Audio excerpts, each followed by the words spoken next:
What's going on, beautiful people? Welcome back to another episode of Respect the Game podcast. My name is Edward, named after a great man, that being my pops. Shout out to my mother and grandmother for helping raise me too. Make sure you go follow at EMAC Stats for all your up-to-date high school, pro, and collegiate sports coverage. Will not disappoint. We'll keep you up to date on all that is going on in the sports world. Right now, it's a 2-on-2 action running. Sedacious. Make sure you follow him at I am Sedacious and follow our brother at Shineheart Izzo. They may be in the building tonight, may not be, but nonetheless, make sure you go follow them. And my tag team partner tonight. Yo, it is the host with the most that blows the most smoke, Black Peace, the rap plug, the hip hop plug. You already know. Give a shout out to New York rap, the Mecca. We got the Wu Tang Clan, we got the Biggie Smalls, R.I.P. Shout out to the legends, the RZA, the Jizza, the Method Man, the rest. Be sure to go check out Talking Smoke on Spotify, Apple Podcasts, anywhere you get your dope podcast from. That's where you can check me out at. Let's go. Joel Embiid becomes the ninth player in NBA history to hit the 70 points in a game mark. Embiid had scored this against the San Antonio Spurs, a very young ball club, and it was his debut, first time playing against Wemby. So everybody was excited to see that matchup.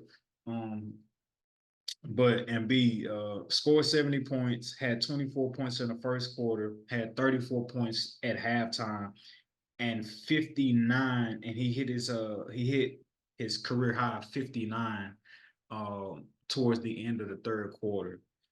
Um, 70 points, that's amazing, right? There's nothing to like sniff at. Like I said, he's the ninth player to do it.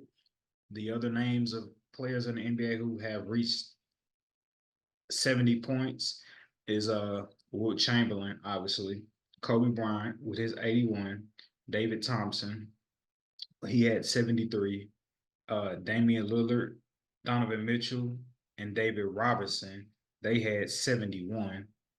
Elgin Baylor also had 71, and Devin Booker, along with Joel Embiid, had 70. For Wilt Chamberlain, obviously, he holds the record for 100 points in a game. He has scored 70 points 6 times throughout his career. Um, it was a great performance. I watched the game.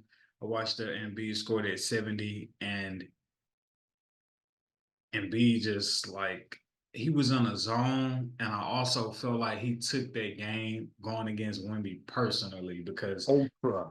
because it was like Embiid, he has the finesse and he has the touch around the rim or on, like outside the paint. He has the touch to shoot the ball, but there were just certain buckets where Embiid is just like I'm just to like Use and abuse this young man. abuse this young ass boy.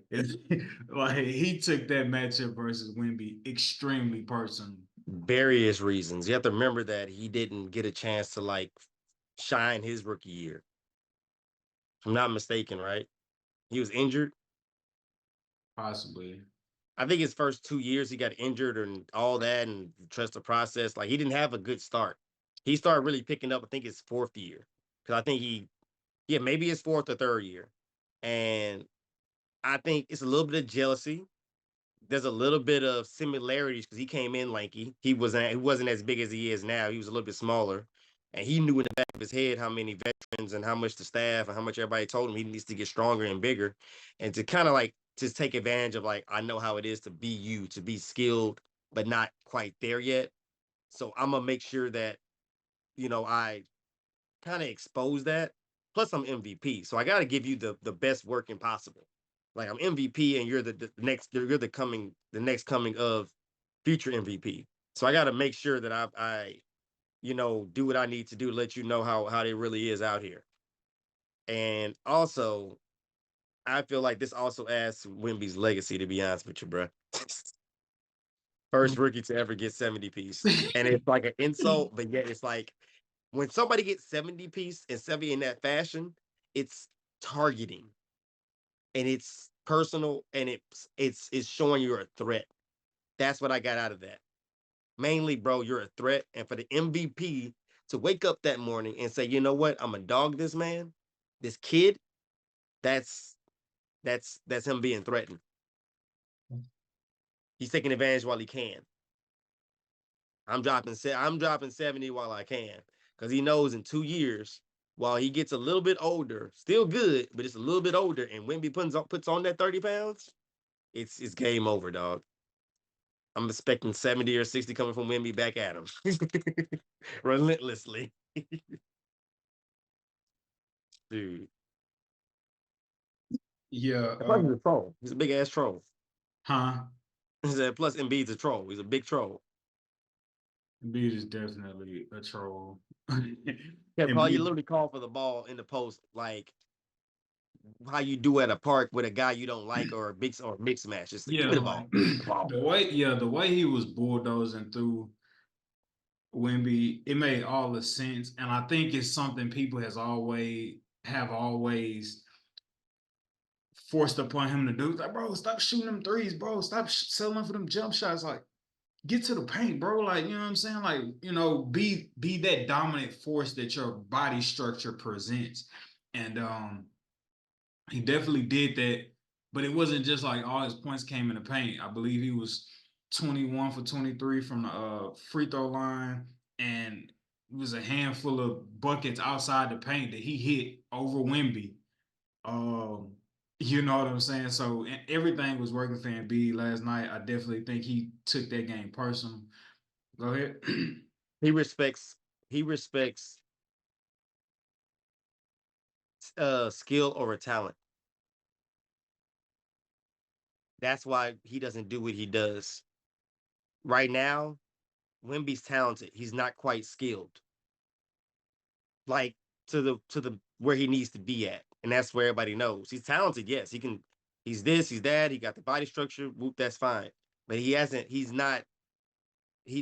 know all the little nicks and knacks that the great centers or good centers in the league right now know how to do. How to be smaller and still overperform like Bam Adebayo. And I'm not even going to make the list because you get the idea. So that's what I think it boils down to. He did that to a more skilled, a young skilled player with no experience, but he's not going to be able to do it to nobody else. He can, but not the way he did it and need to do it. It's like, bro, they'll steal the ball from me. They know how to deal with me. They know about footwork. They know how to actually stop it. He don't. This kid he don't know shit.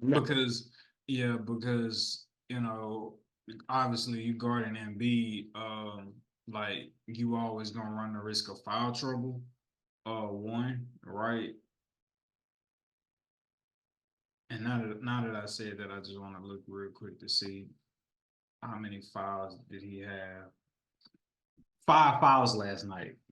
Wemby had 5 fouls last night, right? So like everything we're saying is spot on in terms of like not knowing how to deal with him and like Embiid forcing his way to go through his chest every chance he got. You know what I'm saying? Literally.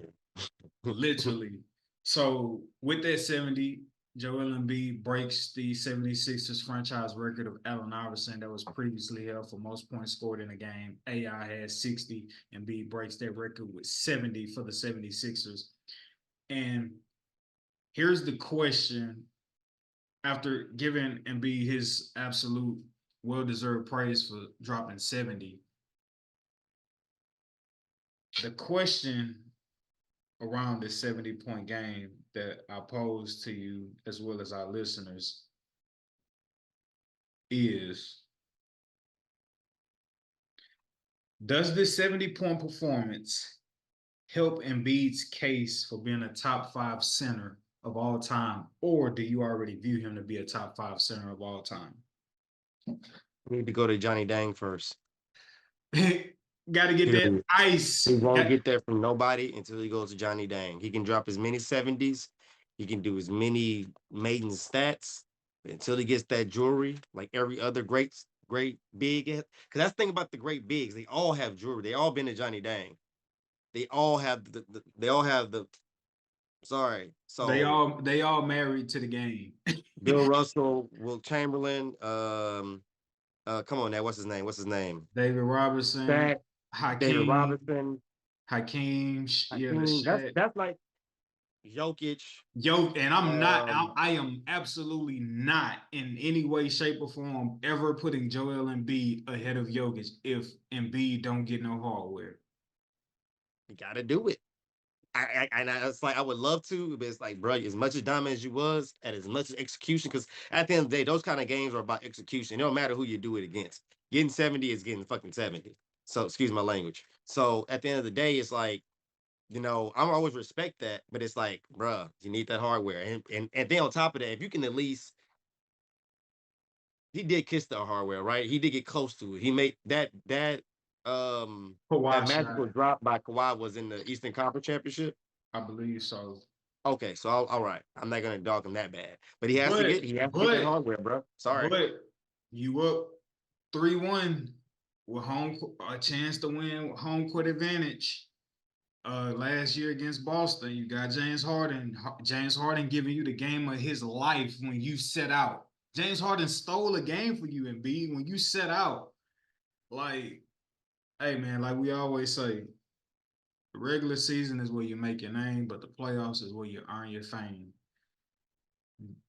Without question, Embiid already a Hall of Famer, but just in terms of being in that ilk of you taking either a top five or Mount Rushmore of centers, he can't enter that conversation unless he can prove that his game, his style of playing in the regular season can translate to leading his team to a championship in the playoffs.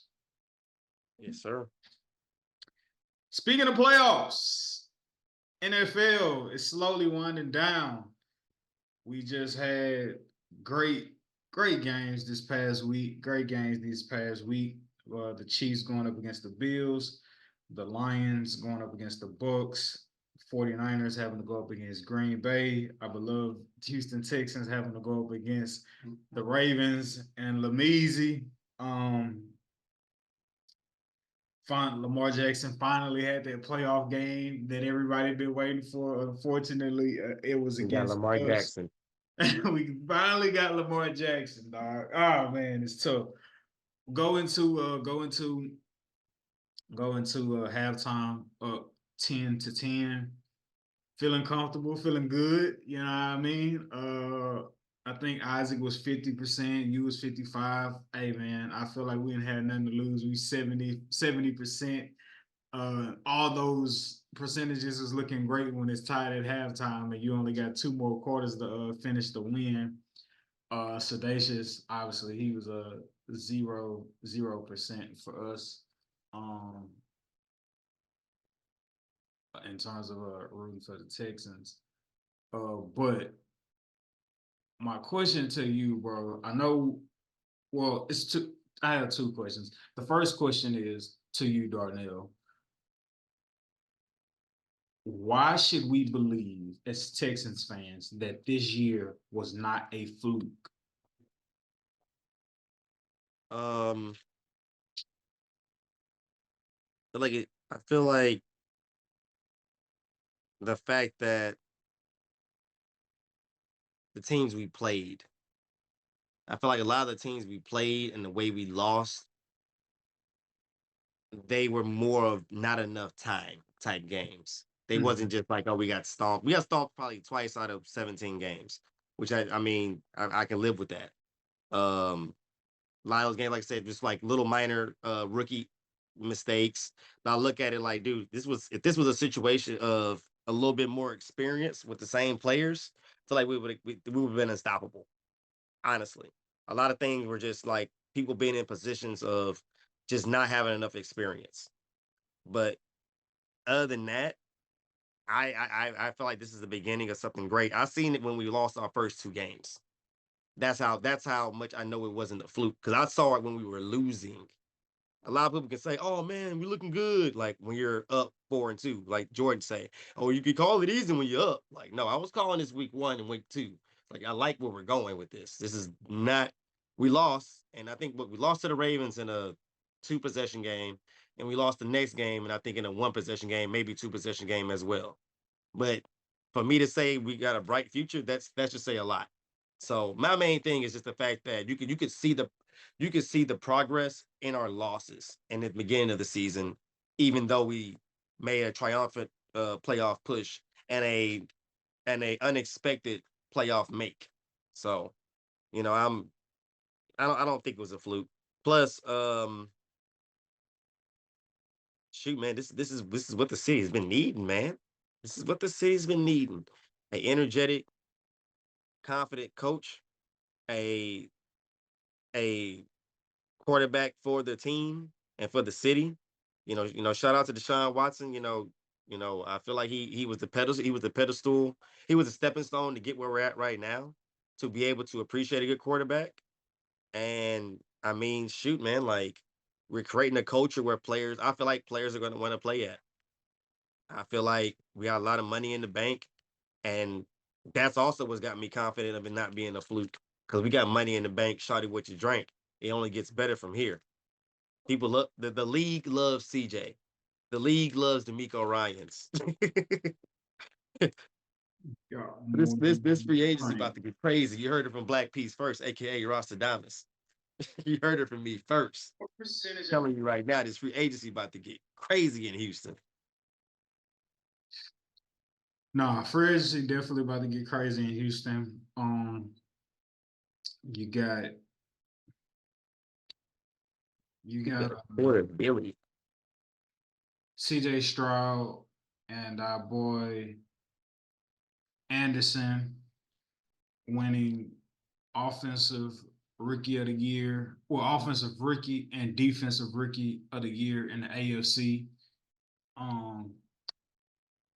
That was great to see. I think that should be encouraging for us. Our boy Will Anderson and CJ Stroud getting those awards for the Beautiful. AFC. You know what? You said enough. Nah, man. You freeze up? Okay, there you go. Yeah, no, man. We come out losing that game, man, but a ton to be encouraged by this upcoming season. I personally myself, I don't believe this season was a fluke simply because of what CJ Stroud showed, his growth throughout the year, as well as having a coach in D'Amico Lyons, man. Him being a defensive coach, I like that all the more considering how good our offense is and how good CJ is. We got Will Anderson, like you said. I was I was loud in terms of wanting to boot out Nick Caserio, the Texans GM, because I feel like he was to blame for the turmoil that Bill O'Brien brought upon us as a franchise. And so after he drafted CJ and after we got D'Amico Ryans, and I was hesitant about D'Amico Ryans, not that I didn't believe in him, but we seen what the Texans have did with the two previous head coaches before D'Amico Ryans got there. Like all of them was like one and done. You know what I'm saying? And so I wasn't really sure what the management and Nick Caserio like what they was looking for when they looked like y'all not really giving these guys a chance to coach. Granted, it's a lot easier to trust a coach once you finally get a really great, promising quarterback. Um, so I don't know if I would say I'll say that, yeah, I think Nick Caserio is back in good graces and he's bought himself a contract extension for the Houston Texans, being able to draft for us again with CJ Stroud, with Will Anderson, but we'll love to see who we pick up. Tank Dell, obviously he got injured, but expect for him to come back fully healthy, back from his injury. I think he has trust issues. Oh, trust issues. That's all. Because I feel like this is one of the first times they made a ultra dramatic. Actually, all the dramatic moves are basically off the coaches. If you really look at it, and they try to make good moves. They really actually do. It's just they trust the wrong people to make the moves for them. Mm-hmm. And I feel like they've actually picked the right people to be able to make the right decisions, whether it's the coach, offensive coordinator, defense, like because we've gotten good in stuff. It just never gelled right. For whatever. And what you I call don't know who's in charge of like like the casting or whoever putting everybody together, but it's just like we Nah, got bro. good pieces, it's never gelled. Yeah, I mean, because like, if you look at our history when we had Gary Kubiak at the round, you had, you know, Derek Carr. No, it's not Derek. Who was after Derek Carr? TJ Yates and Case Keenum type of dudes. Okay, minus T. Well, I'll just say this: when we had Shaw, when we had a Shaw, when we had I believe Derek Carr and Andre Johnson, they was like the same like era. But I feel like Shaw got a couple reps with Andre, if I'm not For mistaken. sure. Um, yeah, when we got the Shaw and you got the Andre, and then on top of that, you got Arian Foster. It's just like, bro, those are great cornerstone pieces to like get to the promised land potentially with. Then we transition out of that era and we got a DeAndre Hopkins and we got a Deshaun Watson. That's a perfect marriage to like build towards the future with. But things just keep happening, things keep happening, things keep happening. And now we have a great cornerstone of a defense. We have a great cornerstone of an offense with our quarterback, Nico Collins again, Tank Dell, our tight end situation with CJ Stroud just being able to spread the wealth with how he throws the ball. Guys, an offensive coordinator. Hope you don't go to another team. I know they getting Bro, offers, like but stay dude, down, bro. Just stay bro, down with us, you have been bro. one of the best things to happen to our offense. We have been getting 1970s style plays from like I've watched it my whole entire life, bro. Of just crappy, you call it plays. I was calling the Yeah, plays Bill O'Brien, every who wants to Sunday. run the ball on first and down 95% of the time. Oh my God. It's like you knew exactly what the play was from the formation to like the situation. Like, and the one time he tried to be spontaneous cost us everything. And we're not gonna get into that. Yeah. Houstonians, don't worry. We're not gonna get into that. We're not gonna go to that nightmare. Because we're sweet dreaming right now. We're not going into nightmares. to talk about to talk about all of this promise for our Houston Texans, D, do you see a future with us being able to win a Super Bowl while we're in the prime of Patrick Mahomes and Lamar Jackson's career? Or do you feel like we gotta It's in the wait for hands of them free to agency. hmm? It's in the hands of free agency and the draft, in my opinion, at this point. Because at any given moment, the Kansas City Chiefs and all those other teams, they can draft that one player to make them back on top. Because right now, they're just a player or two from being off. Patrick Mahomes is going to be Patrick Mahomes. Kelsey may have a season or two left.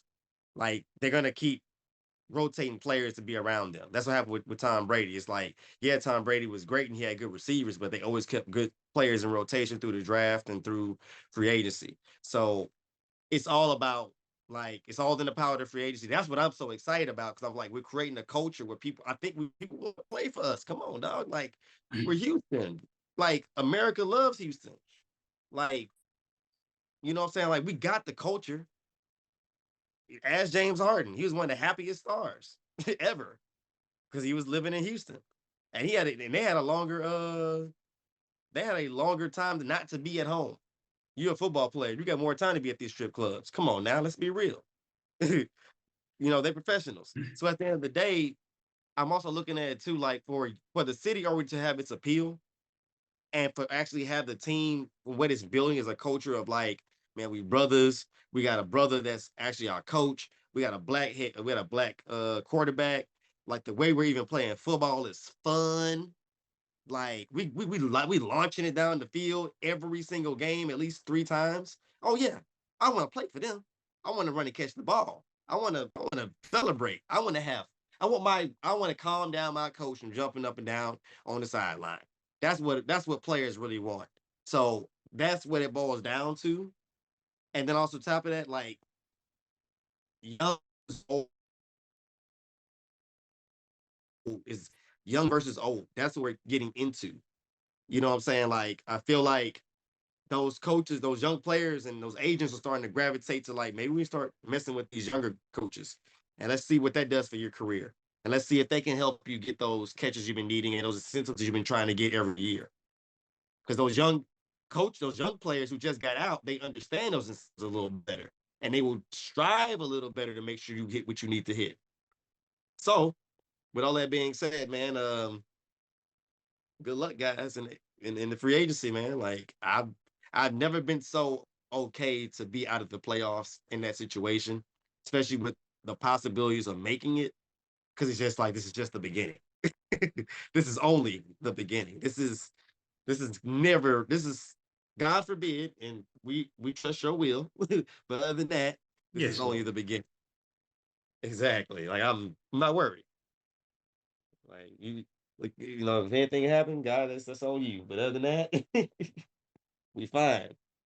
Um, but that's what I think the biggest thing that's going to be popping up. That's going to be like real serious in the NFL is like this year's free agency. Because I don't know who's available, but if there's some receivers out there, if there's some linemen out there, if it's one tight end out there, Texas won't you. We can do beautiful things, guys. We can do beautiful things. Um, Jamar, you can always visit your boy Burrow if if you're here and there.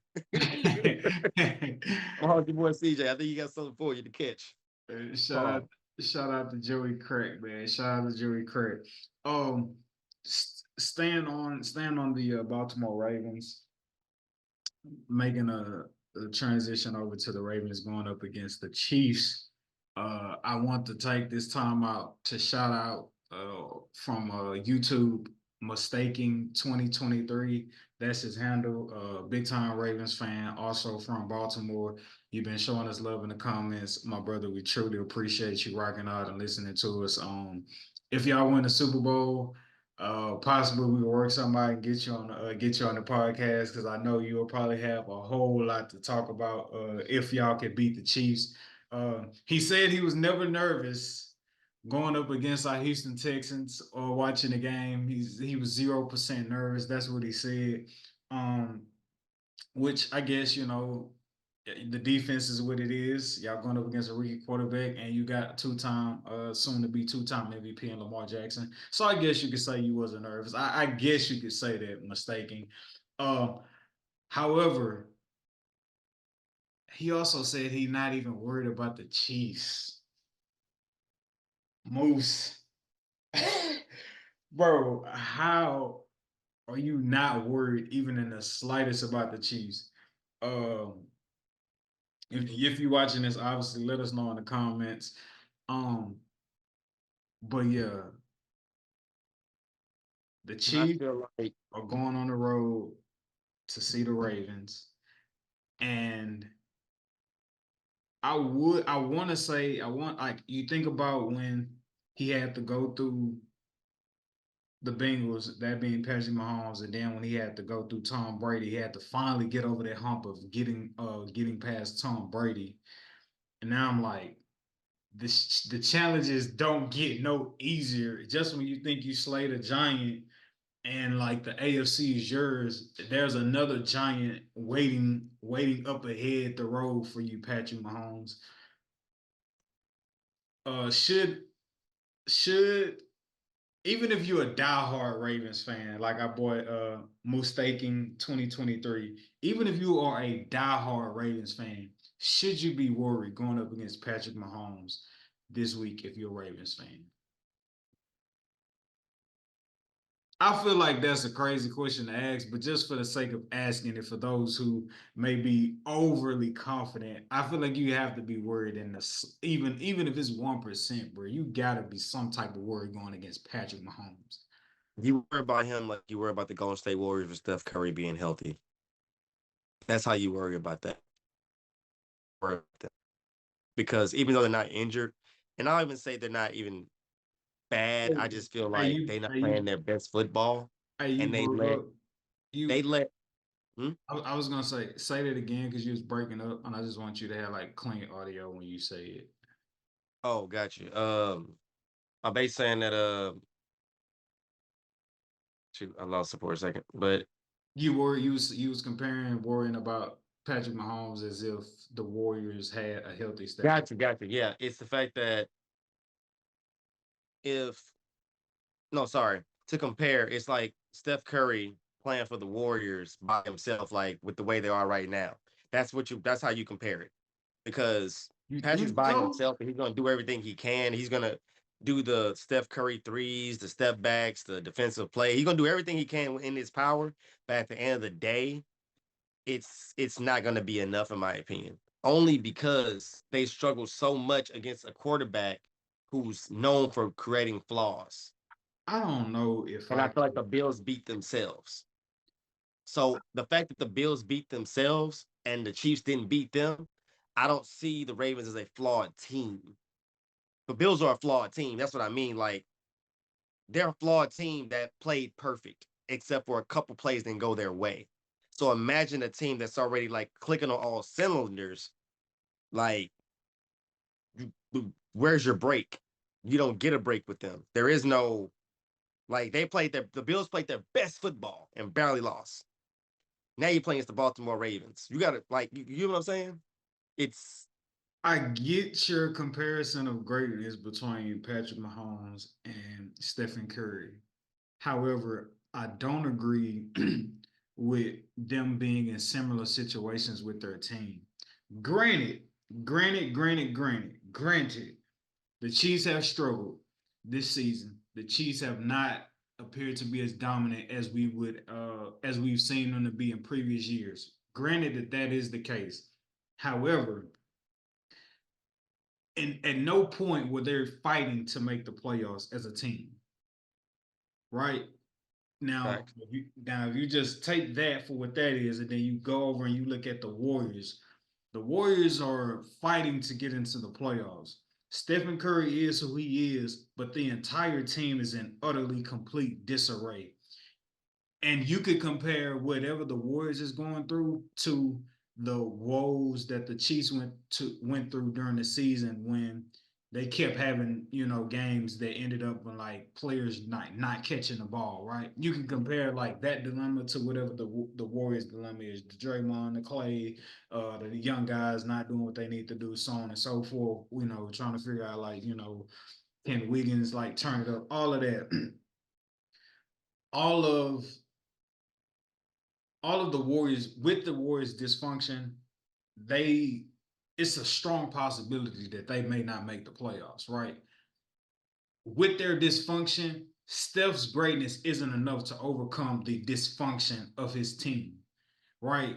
You look at the Chiefs, Patrick Mahomes' greatness at times wasn't enough to overcome the dysfunction of his receivers constantly dropping balls as they led the league in drop passes with 40 plus. Steph, it appears, don't necessarily have a running mate right now. When you look at how the Warriors are set up, you go back and you look at Patrick Mahomes and the Chiefs, i.e., talking about their new calling cards. What our brother Sean Hart was talking about last week. Patrick Mahomes has Isaiah Pacheco as a running mate, and he also has the defense as a running mate. And so I wouldn't if you like you in the term of using football, basketball analogies, comparisons, if I'm a Ravens fan and you tell me I'm about to face a team that's similar to the Golden State Warriors, hell no, I wouldn't be worried because like the Golden State Warriors ain't worth a damn right now. And that's even considering the greatness of Stephen Curry. Like Stephen Curry's greatness hasn't been proven to be able to overcome again the dysfunction of what the Warriors are going through currently. Ask Boston. Hmm? Ask Boston. That was last year though. That was this year. Well, technically last year in wording, but Last that was this season. season. Last season. That was this season. Jalen Brown, little boy, Stephen Curry in the season, in the middle of like a I think 12 or 15 point blowout. He came back and won and like put up like 30 something points. Like that's what I mean. Like, don't get me wrong. If you're the high powered team, you can beat this team, but it's like it would take everything out of him, out of Patrick Mahomes to win this game, if that makes any sense. Which is possible, but it's that's how I'm looking at it. like Patrick Mahomes had to play his butt off because it's like you're not only playing against one good player. No, the Ravens is actually a pretty damn good team. Yeah, They for didn't even let sure. CJ get a touchdown off. And I'm not saying, I mean, granted, CJ is a rookie. I'm not trying to put him on this pedestal right now. We off there right Don't now. let We coming down mistake off the high. don't let Huh? mistake in 2023 hear you say that. I boy on YouTube. Don't let them hear you say that. What? Well, you said they didn't even let CJ get a touchdown off. But that's the truth though. Nah, That's bro. how Yeah, good the yeah. defense is. It's like, no, bro, they're a pretty well good package. Like it ain't Lamar is just the face. Like they got receivers, they got a, like what's his name? The tight end. That tight end is stepped the heck up. Likely. Like, yes, likely is step the heck up. He's You likely know, stepped can't up a dance worth the lot. damn, but definitely stepped up. And so I'm looking at that team like, bro, I don't see a flaw in them right now. The Chiefs, on the hand, look, don't get me wrong, they haven't flexed that flaw, but they're not as aggressive. They're not as, oh man, the Chiefs better watch out. It's more like, okay, Chiefs, you're good. Just how the Warriors were last year more than anything else. This year, I see the what you're talking about. More of last year in the season. They they took down a higher seed off the fact that they were the Golden State Warriors. They took out the Kings for being who they were. You get what I'm saying? Like if the Chiefs beat the Ravens, they're gonna beat them out of like being in the playoffs so long. It has nothing to do with like them being a technical more powerful team. It's like we just know how to play in the playoffs better than you. Does that make any sense? I know it means that you're better, but it's like they played chess better than they played checkers. The Ravens are supposed to win, but god dog, like if the Chiefs win, they just it's playoffs. It's playoffs. It's a totally different world. It's hard to explain. Basically, what the guy is saying, man, he makes 100%. He makes perfectly good sense. Like I would not be worried about playing against the Kansas City Chiefs, knowing that my team is playing the way they're playing. I'm not worried. It's like, no, dude, you barely got past Josh Allen. Josh Allen known for throwing picks. Y'all couldn't get a pick off of him. Like that's We're that gonna that touch that we're gonna touch on that. So I'm worried. The reason I'm worried is because Patrick Mahomes has the ability to play the game of his life at any given moment. Patrick Mahomes has nothing to lose in this situation.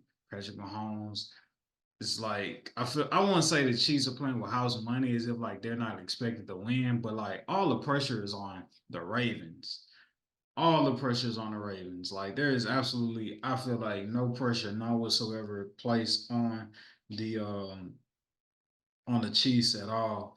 And so but I don't say that to say Patrick Mahomes is supposed to like wipe the floor with y'all. I'm just saying he has a long established resume in a short period of time in his league that says, Mama, there goes that man.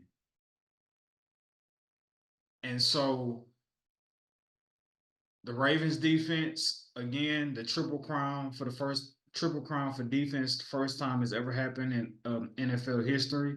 The Ravens defense led the lead in sacks with 60, takeaways with 31, and they had led the league in points allowed, lowest amount of points allowed per game in the season, with only giving up 16 points a game. So Ravens. So when you think about that, you're just like, all right, Patrick, it's not gonna be no walk in the park for you. But Patrick Mahomes just always makes the best of every opportunity he gets. And I'm sorry, bro. Like, no recency bias of what he just did to the Bills and not waiting to after the fact. You have to have some sense of like worry in dealing with Patrick Mahomes. I don't like. Because and here's the thing, bro. Here's the thing. And these is two games. So one, the Chiefs, they got it going, they got it rolling, True. I can right? agree with. I can agree with that. They got it going, they got it rolling. It seems like dropping passes right now is no longer an issue. Guys are Right. catching the ball. Patrick Mahomes is finding who we need to find, so on and so forth. Tony ruled out. Tony, right? We don't got to worry about what's his name? Tony. Yeah, man. So like we don't have to worry about him dropping passes no more. For the Chiefs. And again, the defense, the running game, like the Chiefs get up 2 scores, it could get ugly when like y'all can't just get the ball back. I think this will be a low scoring game. I think both teams are gonna fight to hold possession with Lamar's ability to run the ball, and then with the Chiefs' ability to run the ball. I think this may be a low scoring game. Minus the opportunity for turnovers. I don't see this being like a shootout per se. Um, I think but Lamar has more rushing yards than Pacheco. you standing on that? I'm gonna go ahead and give that. That's a hot take. You know, That ain't yeah, like I'm some just making sure. Look, I research, don't but want it's you to look. definitely You a know hot how take. you do. I I'm a don't want you fan to on it. call me like, "Dang, bro, I should have said that. I was thinking about it." Woo, woo, Exactly, and that's why I'm doing it right now. I'm gonna stand on it for sure, but it's just I'm one to solidify that it is a hot take. It ain't something like off of.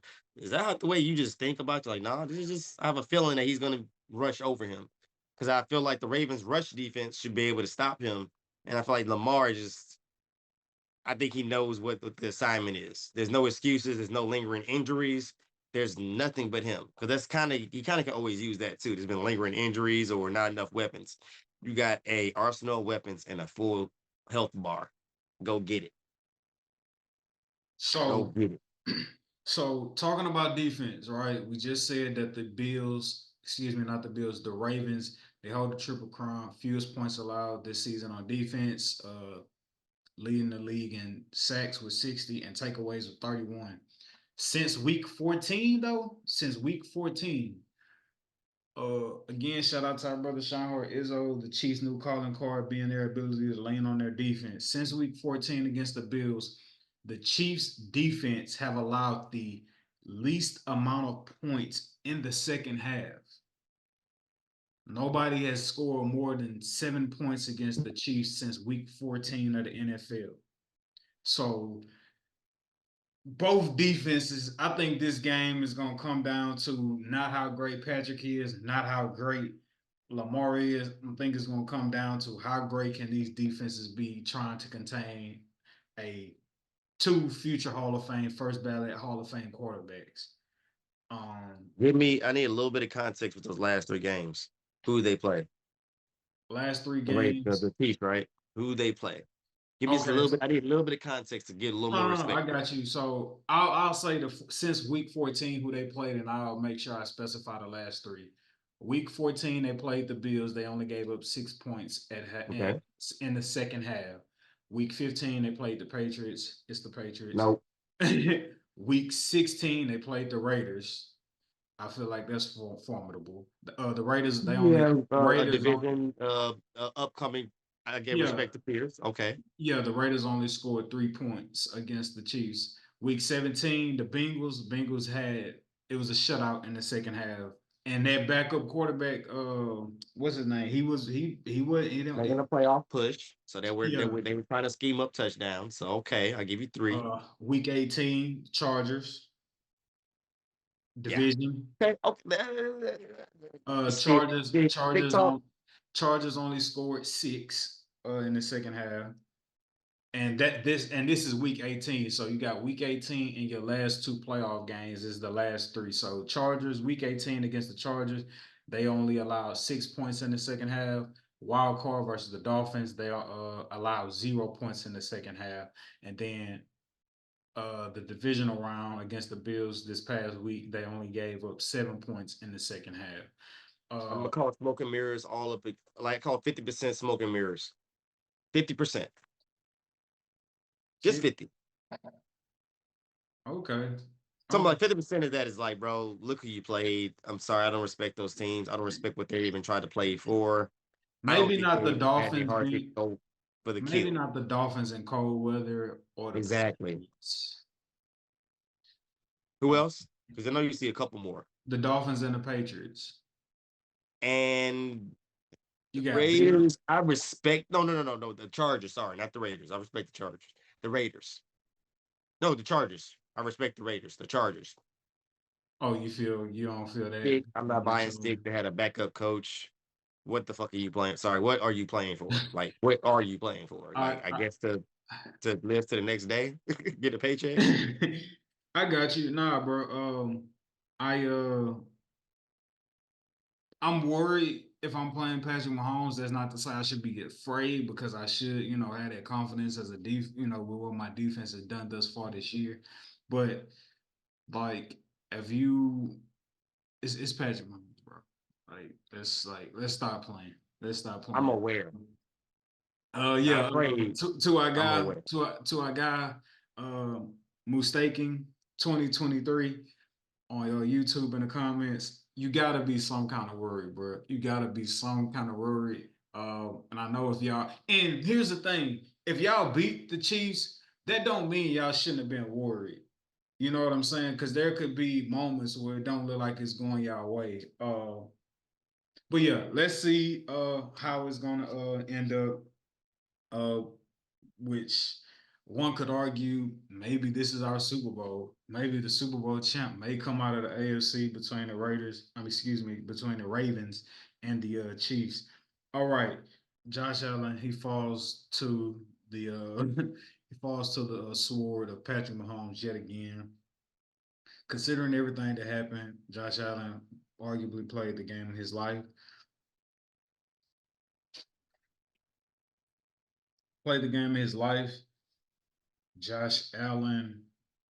How much blame do you give Josh Allen for this loss to the Kansas City Chiefs, Darnell? 10%. 10%. I mean, what can you ask from the guy? To be honest with you, going against a championship caliber team like that, I feel that technically couldn't even they handled him in the most clutchest of moments, but they couldn't handle him in a sense of, like you said, playing the game of his life. I felt like the Chiefs did a good job of keeping up with the score, but at the end of the day, man, like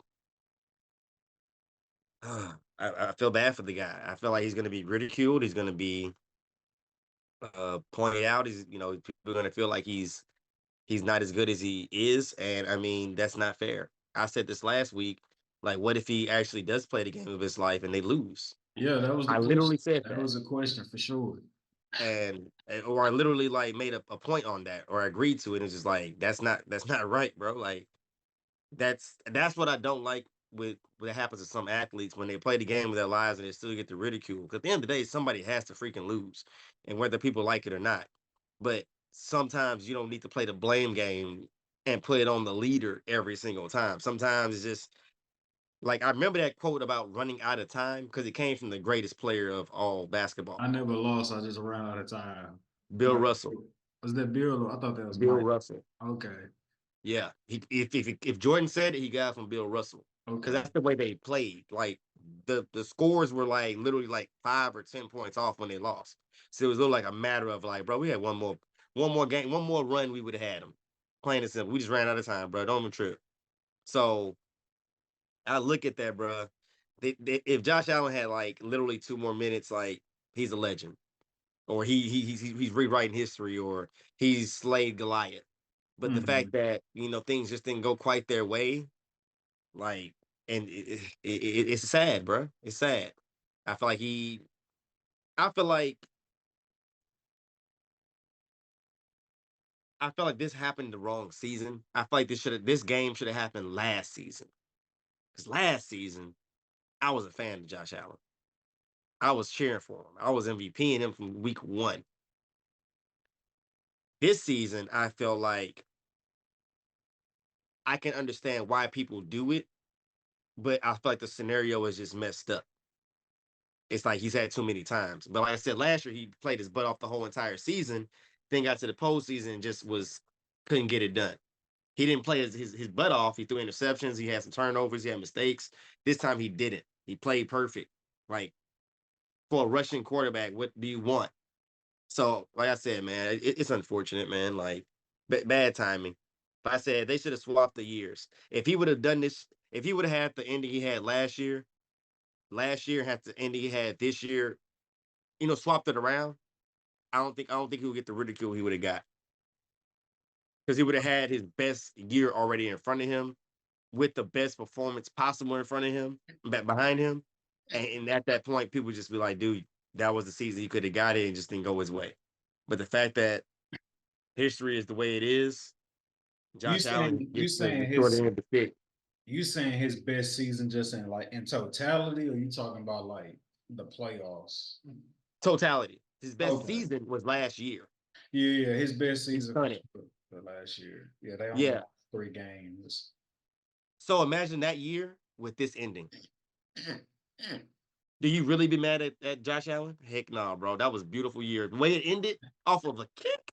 Yeah, Josh, you did everything, bro. I'm sorry you couldn't make it. yeah. You literally gave it all you could All year. Like, but the fact that you have like that slump this year and then you lost in the playoffs, it was like, bro, like, make your mind up. You want to be a winner or a loser? Winner or a loser? So I could see the narrative from it, but it's just, I don't know, man. It's hard being Josh Allen, bro. Name that the episode. It's hard to be Josh Allen. Ain't nothing go the right way.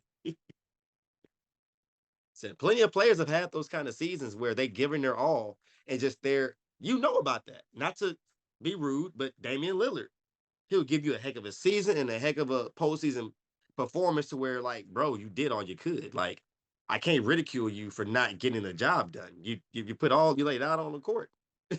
Same thing with Josh Allen. He just has bad timing with it. It's like, you done that last year, bro. You should have played your butt off and had that a not on you situation.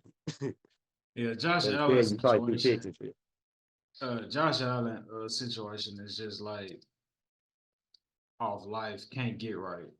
They win for losing, literally. Bruh. So you give Josh Allen 10% as quarterback, as the leader, still with the game, still playing as great as you did. Man.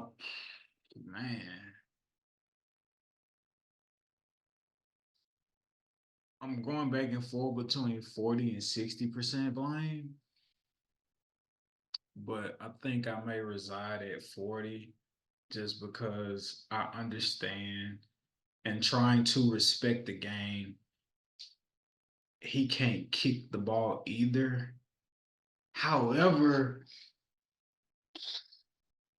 I don't know, bro. I may go to 60.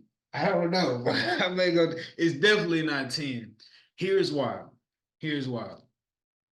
Uh, the game is a full 4 quarters. It matters not if you're great for 3 and you're not great when you need to be in the 4th quarter, right? So I know when I was talking about the defenses for the Chiefs, you wanted to make sure that I gave you full proper context, which is obviously fair. So putting Josh Allen's game in its totality, into its proper perspective going against the Chiefs.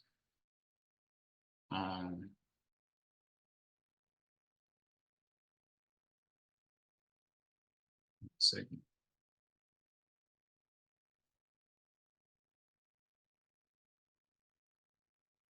2 seconds. All right. So putting Josh Allen's game into proper perspective against the Chiefs. Josh Allen threw for 186 yards, 66% completion on his passes, had 1 touchdown, no interceptions, and he rushed for 72 yards as well as rushed for 2 touchdowns. It sounds like a great game, right?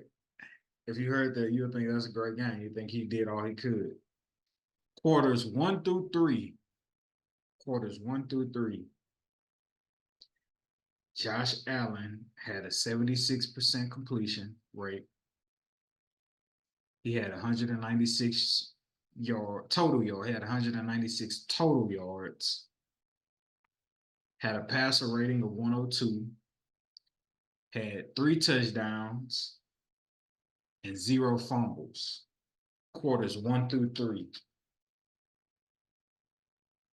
When the game was on the line, when it was time to win in the 4th quarter, the money round, you could play horrible and all that be erased in the fourth quarter because you play great.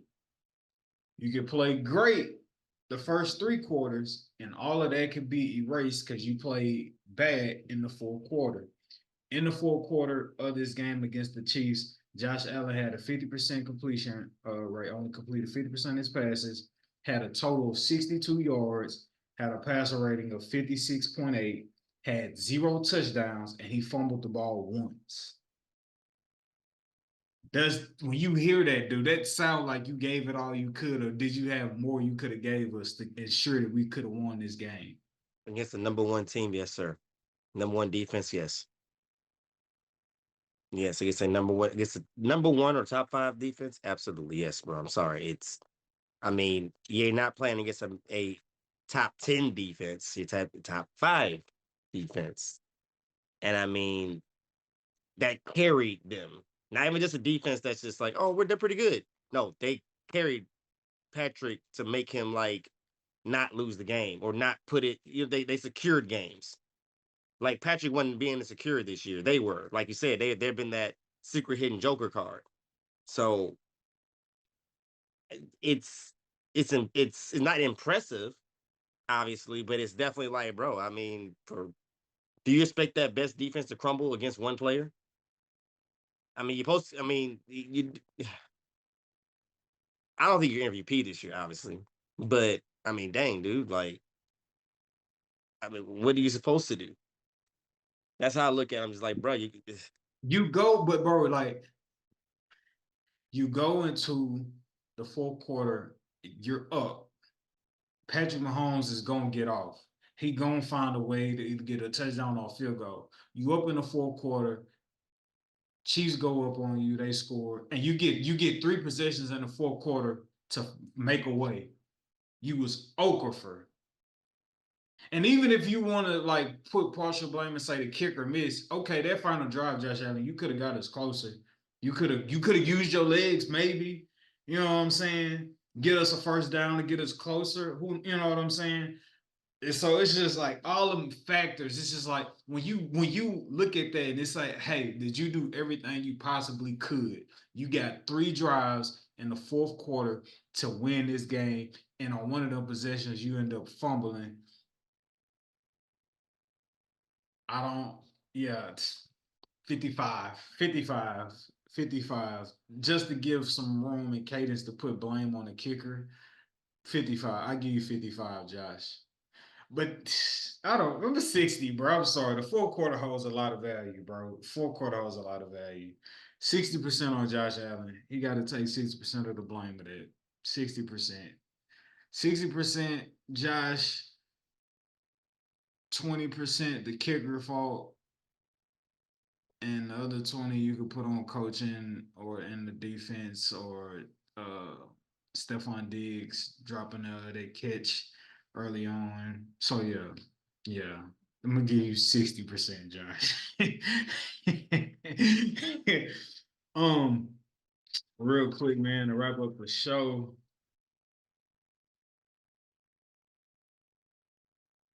Darnell, Chiefs or the Ravens? Who you have winning? Ravens. This is so hard to pick because I don't. It's hard to pick out a fandom because I'm a fan of both of them. However, I feel like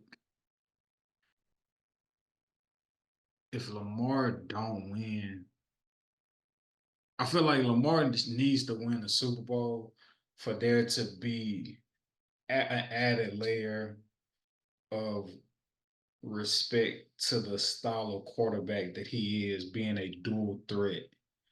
Um, because if he don't win, it's just like, you know what I'm saying? It's like, can a dual threat quarterback like really make it to the mountaintop as much of a dual threat like Lamar is, as opposed to just being like a 90% pocket passer type quarterback. Um, who do I think gonna win if I gotta pick? I don't know, but to respect the game and give an answer,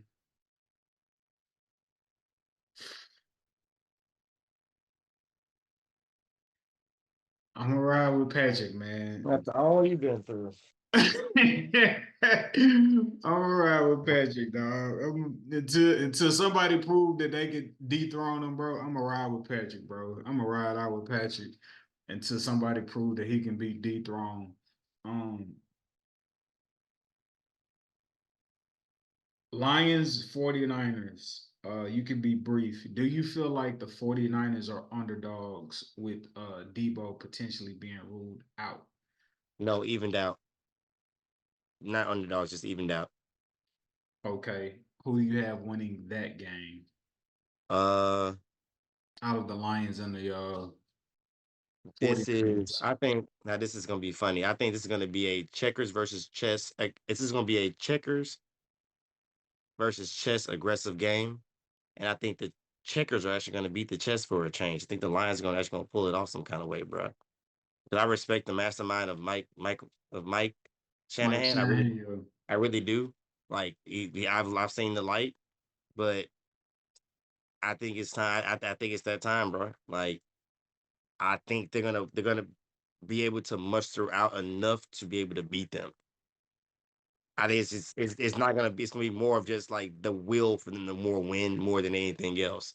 I think it's not gonna be coaching. It's not gonna necessarily be players. It's just gonna them wanting to win that game more than they do because they have the better players. They have the better coach. The Lion, I'm pretty sure that's what the coach is even telling them. Like, bruh, y'all better bring y'all A game and bring all y'all got because they're better at everything else. Sorry, they're better at they have a better running back, they have a better quarterback. Even though I respect Jared Goff, the way that Shanahan sets him up, he's a better quarterback. Goff might be a better skilled quarterback, but Purdy's in a better position. So, like I said, it's skill versus heart and brute force. So checkers versus chess, man. But I got checkers winning this time. Chess always wins. but you feel Checkers like gonna win this time. and checkers is the Lions, correct? Yes, sir. All right, man. By the way, podcast, confession, you can believe me or not. Beginning of the season, I believed in the Lions. I believed in the Lions. Hey, Like I said, we I have no apologize for not reason. making my confession out early at the beginning of the season, but hey, now you know. It is what it is. We have no reason to lie. I can attest he was big on the Lions. Obviously, if you came into the season saying you were big on the Lions, you would sound crazy. And you know what I'm saying? My brother only shared those deep dark thoughts with me. Wait, I love the way you worded that. That's exactly how I looked at it too. Yeah, man. My brother, he only shared those thoughts with me, and I can attest, before the success they had this season, he definitely spoke to it and felt that it was time for Jared Goff to rise up to the occasion. Um, so yeah, man. As for me, am I gonna pick the 49ers? I guess I picked the Chiefs as an underdog. Everybody got the Ravens favorite to win. 49ers, 49ers, Lions. I've grown an immense amount of respect for Mike Shanahan's play calling capability. And I think about how well balanced Sean Hart is. I'll talk about the Lions being.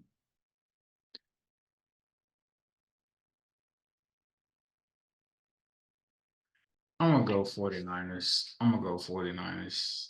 Safe bet. I'm gonna go 49ers only because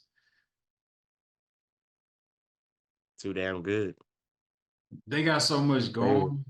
I believe in Mike Shanahan. Their defense is just like I could see I don't know if our brother Sean or Izzo would attest to this or confirm this, but I could see Jared Goff throwing a football till his hand fall off in this game if you want to take some overs on pass attempts.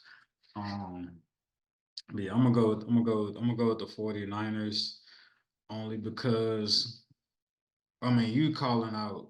checkers beating out chess is like David slaying Goliath. So, but one could argue that really the brute force and just like checkers and the strategicness was really placed upon David. You know what I'm saying? Like just because chess is strategic and David was strategic with like the pebbles and the slingshot and hitting them in the right spot, which is how chess plays out on the board versus the brute force and the simplicity of just with checkers. But Well, I'll tell you what, Goliath don't step on. You get the idea. yeah, no, I'm with you. The Giants actually going to win for a change. Nah, man. Also too, we didn't touch on this. But real quick, just some stats to close out the show. Um, Patrick Mahomes is headed to his sixth straight AFC championship. He is 8-2 when trailing by 7+ in the playoffs. He has an 8-2 record when he's trailing by 7+ points in the playoffs. So keep that in mind. Other Super Bowl winners and Hall of Fame quarterbacks when trailing by 7+ points in the playoffs. Tom Brady, he's 10-11. Joe Montana is 4-6, and Peyton Manning is 3-9. So all below 500 when trailing by 7+, except Patrick Mahomes, who again is at 8-2 when trailing by 7+ points in the playoffs. And we talked a little. We touched on the kicker more so Josh Allen, but Tyler Bass. In the last 2 minutes of the fourth quarter overtime, he was 9 for 9 on game time or go-ahead field goal attempts before missing that field goal attempt this past week in the fourth quarter to tie against the Chiefs. So that's unfortunate for him. And you talk about Josh Allen playing a perfect game. Maybe the offensive coordinator was trying to protect Josh Allen from himself because, again, Josh Allen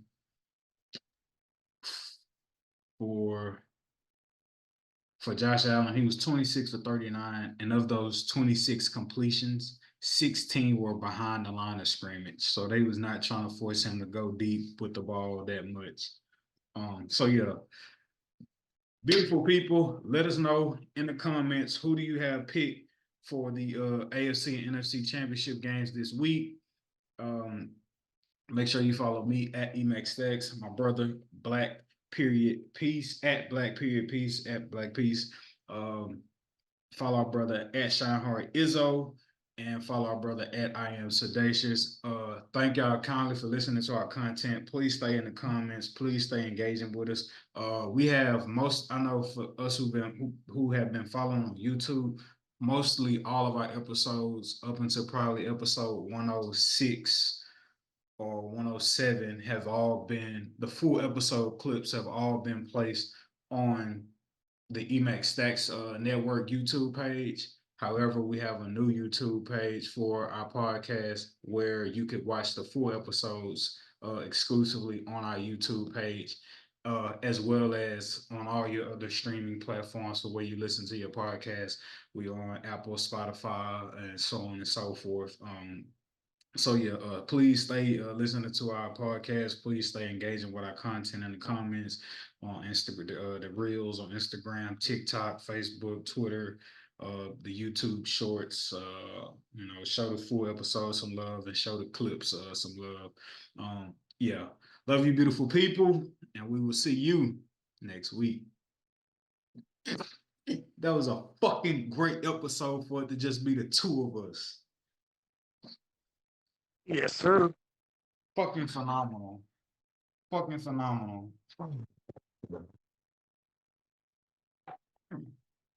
Yeah.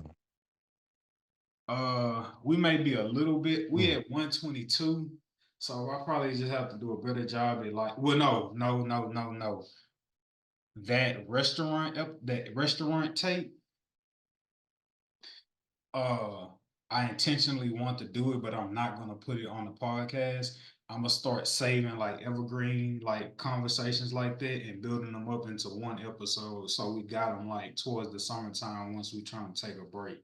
So we still did good with like being under time. Okay. Cool, yeah. I ain't gonna hold you up, bro. It's 10 for you, 11 for me. I love you. Tell Eve I said hey, and salute on staying consistent. We was on time tonight. Yes, sir. All right, bro. Love you. All right. Peace. Lazy, bro. Peace.